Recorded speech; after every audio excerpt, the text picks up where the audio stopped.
La population de Rufisque est estimée à 221 000 habitants et représente 45% de celle du département.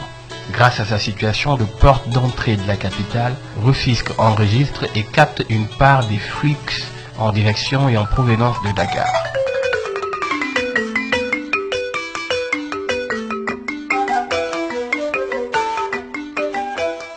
Chef-lieu du département, Rufisque est composé de 3 communes, Rufisque-Est, Rufisque-Ouest et la commune de Rufisque-Nord. La ville fait partie de la région de Dakar. Reliée par une voie rapide à la capitale, elle est sur le passage de l'actuelle autoroute Dakar-Diamniadio. Elle abrite plusieurs industries dont la cimenterie Sococim.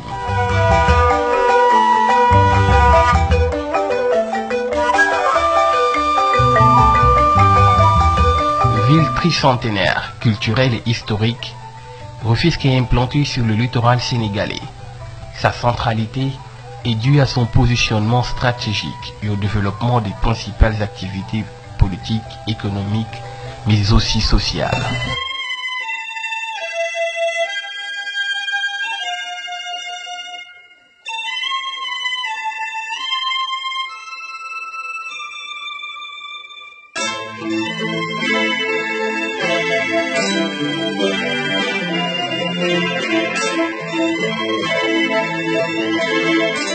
Le centre-ville, appelé Escale, abritait les principaux équipements, les infrastructures et unités de production et de transformation du pays.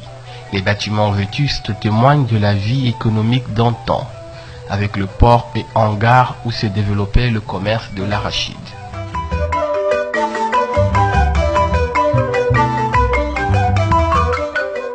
Rufisque, après un passé prestigieux, a été plus ou moins absorbée par la ville de Dakar. Elle faisait partie des 4 communes juste avant l'indépendance. Inscrite sur la liste indicative de l'UNESCO, à cause de son important patrimoine architectural, la ville fait des efforts pour conserver son classement.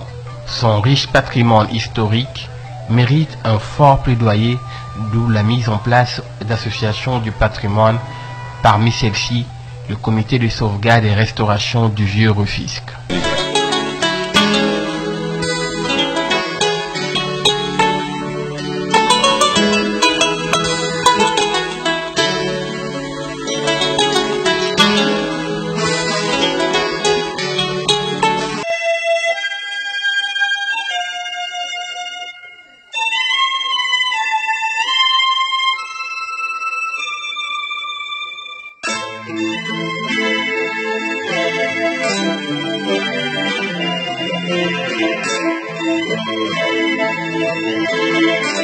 Rufisque, malgré son passé de vieille ville, tente de trouver sa place dans la course vers l'émergence.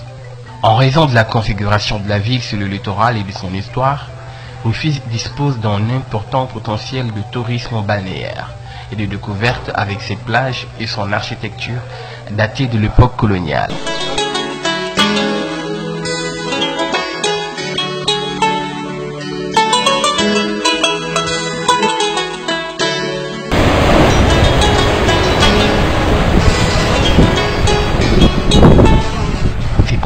Que la municipalité a élaboré un projet de sauvegarde et de restauration du centre-ville sur la base d'un inventaire exhaustif des bâtiments susceptibles d'être classés patrimoine historique.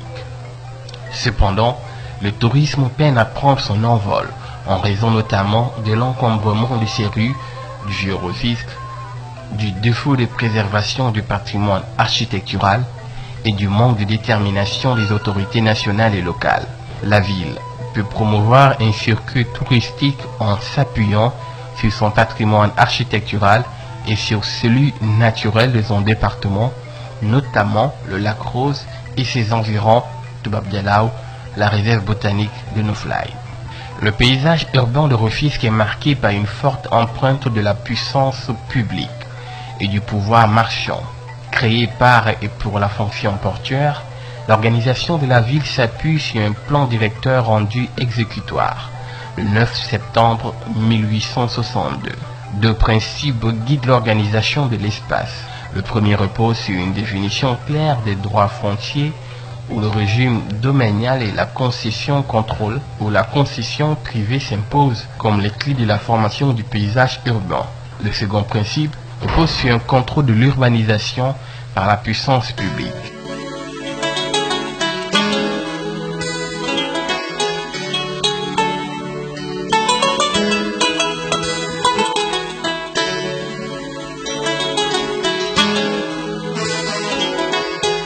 Mais aujourd'hui, ce patrimoine est menacé par un manque d'entretien, par des constructions qui ne respectent pas le bâti traditionnel. Le patrimoine est le reflet de notre identité et le témoin héritier du savoir-faire de nos ancêtres. Sauvegarder notre patrimoine bâti, c'est conserver et entretenir les revêtements, les fenêtres, les portes et les façades des maisons pour préserver leur caractère particulier. Les immeubles classés monuments historiques. C'est la loi numéro 71/12 du 25 janvier 1971 relative aux monuments historiques qui s'applique. Les immeubles de grands intérêts architectural. Il est interdit de modifier ces bâtiments. On peut seulement les conserver, les mettre en valeur, les restaurer ou les refaire à l'identique. Il faut respecter l'état d'origine de l'immeuble, structure, matériaux de construction, aspect des façades, décors et couleurs, etc. Les immeubles d'intérêt architectural moyen. Ces bâtiments peuvent être transformés, adaptés ou reconstitués, mais il faut respecter leur état d'origine. Les travaux doivent permettre de retrouver l'authenticité de l'édifice. Les immeubles sans intérêt architectural. Ces bâtiments peuvent être conservés, améliorés ou démolis. Si les bâtiments sont remplacés, les nouvelles constructions seront conformes en PSMV. Pourquoi restaurer? Pour préserver le cachet particulier de notre ville et conserver les témoins de notre histoire et l'identité de notre patrimoine bâti. Une intervention reçue redonne vie à une ancienne maison. Une banalisation de l'ancienne architecture lui enlève toute sa valeur. La valeur des bâtiments est inestimable pour une ville et pour ses populations. De plus, une propriété ancienne bien entretenue conserve toujours une bonne valeur marchande.